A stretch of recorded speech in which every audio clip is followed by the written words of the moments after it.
ಮೋದಿ ಅವರಷ್ಟ ದೊಡ್ಡ ಸುಳ್ಳುಗಾರ ಯಾರೂ ಇಲ್ಲ. ಅದಕ್ಕೆ ಪ್ರತಿಪಾದನೆ ಮಾಡಲಿಕ್ಕೆ ಈ ಸುಳ್ಳಿನ ಕಾರ್ಖಾನೆಯನ್ನು ಪ್ರಾರಂಭ ಮಾಡಿದ್ದಾರೆ. ಮತ್ತು ಇವರೆಲ್ಲರೂ ಕೂಡ ಬಾಂಡೆಡ್ ಲೇಬರ್ ಅದಕ್ಕೆ ಇಟ್ಕೊಂಡಿರೋದು. ಚುನಾವಣೆ ಬಂದಾಗ ಎಲ್ಲ ಹೊಸ ಟರ್ಮ್ಗಳು ಬರುತ್ತೆ.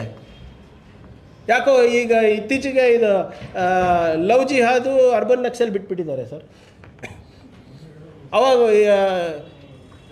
ಲವ್ ಜಿಹಾದಲ್ಲಿ ಎಷ್ಟು ಕೇಸ್ ರಿಜಿಸ್ಟರ್ ಆಗಿದೆ ಅಂತ ಕೇಂದ್ರ ಸರ್ಕಾರದಲ್ಲಿ ಒಬ್ಬ MP ಕೇಳಿದಾಗ ಶೂನ್ಯ ಅಂತ ಹೇಳಿದ್ರು. ಅದೇನು ಟರ್ಮಿನಾಲಜಿ ಅಂಥದ್ದೇನೂ ಇಲ್ಲ ನಮ್ಮ IPCನಲ್ಲಿ, ಅಂಥದ್ದು ಯಾವುದೇ ಕೇಸ್ ರಿಜಿಸ್ಟರ್ ಆಗಿಲ್ಲ ಅಂತ ನಾನಲ್ಲ, ಮಾನ್ಯವರು ಮೋದಿಜಿ, ಮಾನ್ಯವರು ಅಮಿತ್ ಶಾಜಿ ಅವರು ಕೊಟ್ಟಿದ್ದಂಥ ಸ್ಟೇಟ್ಮೆಂಟು. ಅರ್ಬನ್ ನಕ್ಸಲ್ಸ್ ಯಾರು, ಅರ್ಬನ್ ನಕ್ಸಲ್ಸ್ನ ಲೀಡ್ರ್ ಯಾರು ಅಂತ ಕೇಂದ್ರ ಸರ್ಕಾರದ ಏನು ಪಾರ್ಲಿಮೆಂಟ್ನಲ್ಲಿ ಪ್ರಶ್ನೆ ಹಾಕಿದಾಗ ಅರ್ಬನ್ ನಕ್ಸಲ್ ಅಂತ ಯಾರೂ ಇಲ್ಲ, ಆ ಗುಂಪು ಇಲ್ಲ, ಅದಕ್ಕೆ ಯಾರು ಲೀಡ್ರು ಇಲ್ಲ ಅಂದ್ಬಿಟ್ಟು ಉತ್ತರ ಕೊಟ್ಟಿದ್ಯಾರು, ಮಾನ್ಯವರು ಅಮಿತ್ ಶಾಜಿ.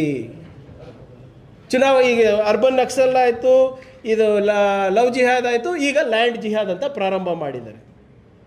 ನಾನು ಹೇಳ್ತಾ ಇದ್ದೀನಿ, ಯಾವ ರೀತಿ ಪರೇಶ್ ಮೇಸ್ತಾ, ಹರ್ಷ, ನಂದಿತಾ ಮತ್ತು ಈ ಭಾಳಷ್ಟು ಜನ ಯಾರು ಹೀಗಿದ್ದರು, ಅಮಾಯಕರಿದ್ದರು, ಅವರ ಹೆಸರಲ್ಲಿ ಇವರು ರಾಜಕೀಯ ಬೇಯಿಸ್ಕೋತಾರೆ. ಮಹೇಂದ್ರ ಕುಮಾರ್ ಅವ್ರು ಹೇಳಿದ್ರಲ್ಲ, ರಕ್ತ ಪಿಪಾಸಕರು ಇವರು, ಯಾರಿಗೆ ನುಂಗಕ್ಕೂ ಇವರು ಹೇಸೋದಿಲ್ಲ. ಕುರ್ಚಿಗೋಸ್ಕರ ಮುಸಲ್ಮಾನರಷ್ಟೇ ಅಲ್ಲ, ಯಾರಿಗಾನ ಬಲಿ ತಗೊಳ್ಳುವ ಉದಾಹರಣೆಗಳನ್ನು ನಾವು ನೋಡಿದ್ದೇವೆ. ಇವತ್ತು ಯಾರಾದರೂ ಒಬ್ಬರನ್ನ ಹೋಗಿದ್ರೇನಪ್ಪ, ಹರ್ಷ ಶಿವಮೊಗ್ಗ ತೀರೋದ್ರಲ್ಲ, ಹೋಗಿದ್ದಾರ? ನಂದಿತಾ ಪ್ರಕರಣ ಬಗ್ಗೆ ಮಾತಾಡ್ತಾರ?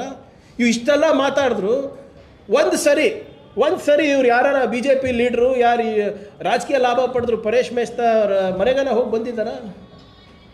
ಇಲ್ಲಿದ್ರೆ ಎಲ್ಲದಕ್ಕೂ ಸೆಲ್ಫಿ ತೊಗೊಂಡು ಹೊಡಿತಾರಲ್ಲ ಸರ್, ಟ್ವೀಟು.